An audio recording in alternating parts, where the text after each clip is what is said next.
Ipinagbunyi naman ng publiko ang ginawang pagsuko ng itinuturing na utak sa 10 billion pork barrel scam na si Janet Lim Napoles. Gayunman, iba't ibang reaksyon ay pinahayag ng mga ito ukol sa usapin kung dapat nga bang gawing state witness si Napoles. Ang detalye mula kay Sam Ramirez. Nagbunyi ang mga netizens nang voluntaryong sumuko si Janet Lim Napoles kay Pangulong Aquino matapos ang 2 linggong paghahanap sa kanya ng NBI. Naglipa na din ang mga meme jokes hinggil sa kanyang pagkakahuli. Sa kanyang paglutang, umaasa ang publiko maging ang mga otoridad na magpunta na siya sa tuwid na daan at tumulong sa mga isinasagawang investigasyon.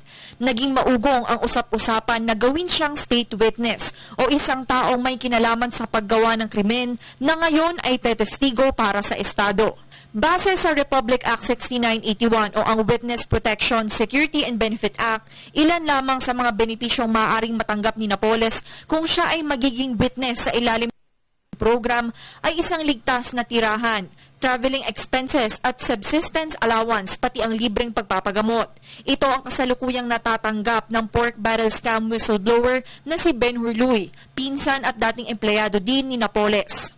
Bilang isang state witness naman, mabibigyan ng immunity si Napoles sa mga kasong kinasasangkutan niya. Ngunit upang maging isang state witness, kailangan munang pumasa ni Napoles sa mga kriteria na nakasaad din sa nasabing batas. Ilan dito, dapat maliban sa kanya ay wala ng iba pang direktang ebidensya na maaaring makatulong sa pagsulong ng prosekusyon. At hindi siya ang pinaka-guilty o pinaka-maysala sa kaso. Maging state witness man o hindi, ang tiyak at malakas na sigaw ng publiko, dapat walang protektahan na personalidad sa investigasyon at ilagay ang mga may sala sa dapat nilang kalagyan. Nag-uulat para sa Telebisyon ng Bayan, Sam Ramirez.